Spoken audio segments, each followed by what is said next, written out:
इसमें 7 का तीसरा प्रश्न है, हल कीजिए सारणी विधि से, और इसको सारणी विधि से हल करते हैं। यह तीसरा प्रश्न, तीस नंबर का प्रश्न बहुत इंपॉर्टेंट है। आइए इसको हम समझते हैं। ये क्वेश्चन क्या कह रहा है, हल करना है इसमें क्या, सारणी विधि से। ये हमारा सवाल कुछ इस तरह का दिया हुआ है, इसको हमें हल करना है, सारणी विधि से हल करना है। तो सबसे पहले आप लोग भी इसको क्या करना है, एक सारणी बना लीजिए, दो दो सारणी इस प्रकार कुछ बना लीजिए, और इसको हल करते हैं। इसका और इसका दोनों का y का मान हम पहले ज्ञात कर लेते हैं। इसमें का y का मान ज्ञात करते हैं सबसे पहले। y बराबर 4 प्लस के उधर जाएगा तो माइनस एक्स हो जाएगा। तो इसका y का मान इतना आ गया है, इसका भी y का मान हम निकाले, तो y का मान निकालेंगे तो 12y सबसे पहले इधर लिख लेंगे, बराबर 13, उधर चला जाएगा माइनस 5x। तो y के बराबर 13 माइनस 5x, ये जो 12 था बटे में आ गया 12। इसका एक्स वाई का मान ये हो गया, वाई का मान ये, इन दोनों का वाई का मान निकल आया। अब क्या करना है हमको, जो सारणी में है हमें एक्स और वाई लिख लेना है। इसमें एक्स, इसमें वाई, ये इस वाले का है सारणी, ये इसका सारणी ये वाला है, एक्स वाई।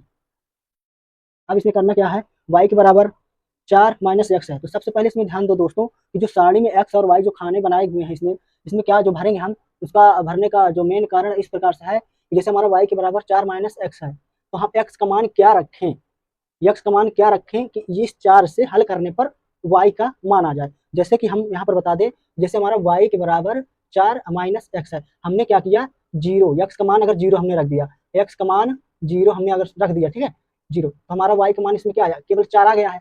इस प्रकार से यहाँ पर हमने अगर यक्स का मान जीरो रखा, फिर 1 रखा, फिर 2 रखा, फिर 3 रखा, फिर 4 रखा, फिर 5, फिर 6, तो इस प्रकार से हम अपने से एक सबसे छोटी से छोटी संख्या से फिर बड़ी से बड़ी 4 से 6 संख्या तक जाते हैं और उनको लिखते हैं। अब फिर जहां पर y के बराबर 4 माइनस एक्स है, तो इस यक्स में एक बार जीरो मान रखेंगे, फिर 1 मान रखेंगे, फिर 2 का 2 रखेंगे, 3, इस तरह से 3 4 5 सब रखेंगे। अब फिर इसके बाद जो y का मान आएगा उनके नीचे रखना है। जैसे कि हमने यक्स का मान जीरो रखा, तो जीरो रखने के बाद इन दोनों को, यहाँ पर यक्स था तो जीरो रख दिया, इनको हल किया तो 4 आया, तो हम यहाँ पर लिखेंगे 4। इसी प्रकार 1 रखेंगे तो क्या आ जाएगा, तो 4 में से 1 चला जाएगा तो 3 आ गया, तो 3 यहाँ पर रख दो।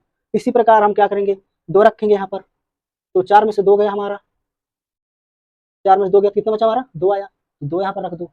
अब इसी प्रकार 3 का रखना है, तो 3 का इसमें रखेंगे, तो 4 में से 3 गया, कितना आएगा, 1। 5 अगर यहाँ पर रखेंगे, 4 का मान अगर यहाँ पर रखेंगे, तो 4 ये या 4 ये, तो हमारा क्या हो जाएगा, जीरो। 4 माइनस 4 जीरो, जैसे कि 4 ये है, एक्स मान हम मान लिया 4, तो 4 में से 4 गया तो जीरो ही बचेगा।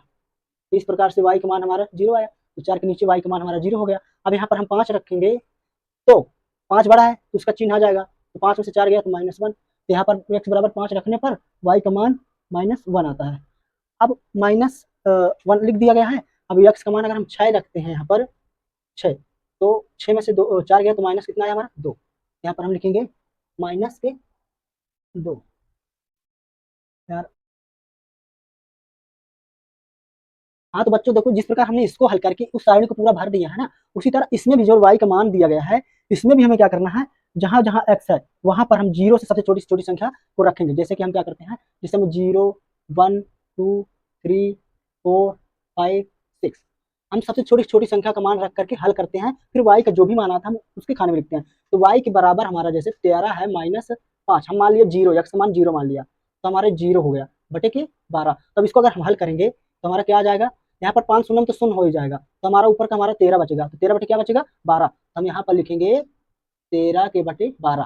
तो इसी प्रकार से, जिस प्रकार से हमने यक्स का मान यहाँ पर जीरो रखा है, उसी प्रकार से 1 रखेंगे, तो 13 माइनस 1, ये हमारा आ गया 12।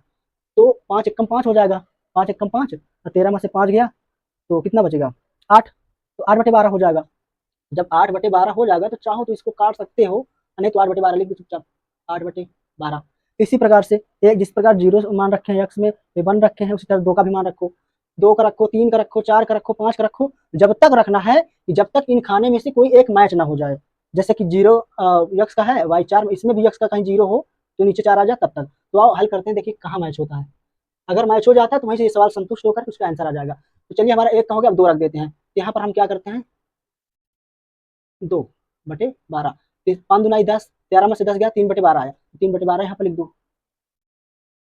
अब यहाँ पर तीन रख दो, एक्स मान 3 रख दो, तो 5 3 15 हो जाएगा, 15 में से 13 गया तो -2 आ जाएगा, -2 बटे क्या आ जाएगा, 12, -2 बटे के 12, -3 रख गया, अब 4 का रख दो, 5 चौको 20, 20 में से 13 घटाओ, तो 7 बचेगा, -7/12, -7/12 आ गया। अब हम क्या है 5 रखेंगे इसमें, 5 पचा 25, 25 में से 13 घटा दो तो 13 दूनी 26, लगभग हमारा जो बचेगा 12 बचेगा। तो -12/12, -12/12, इसको हम काट देंगे तो -1 हमारा आ जाएगा, -1।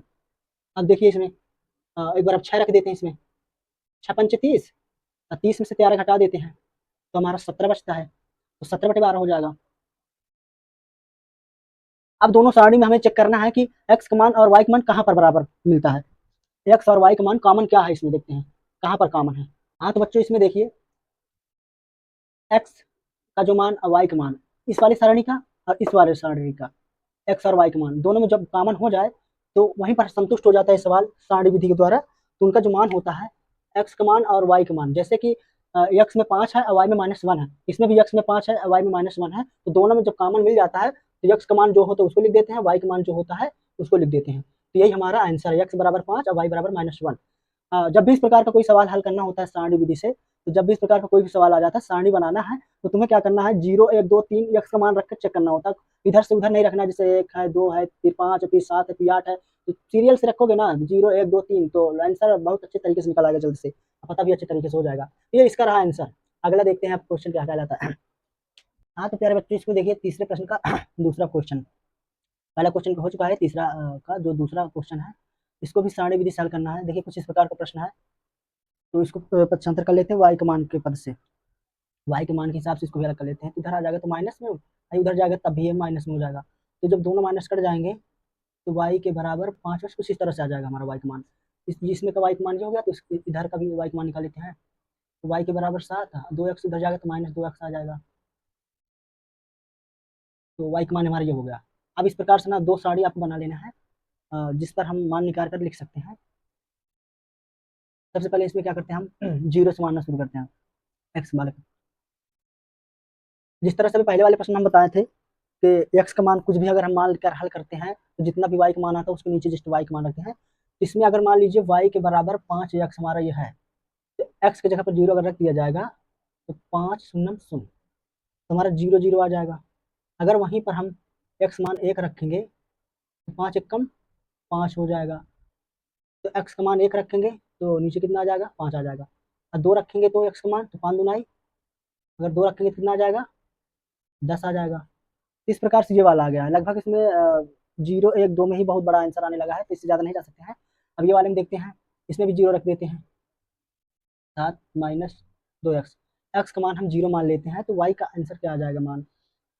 तो हम इसमें वाई बराबर 7 माइनस मान लिया 0, तो 2 गुणते 0, 7 में से 2 शून्य शून्य यानी कि हमारा 7 आ जाएगा। तो एक्स का मान 0 रखने पर वाई का मान 7 आता है।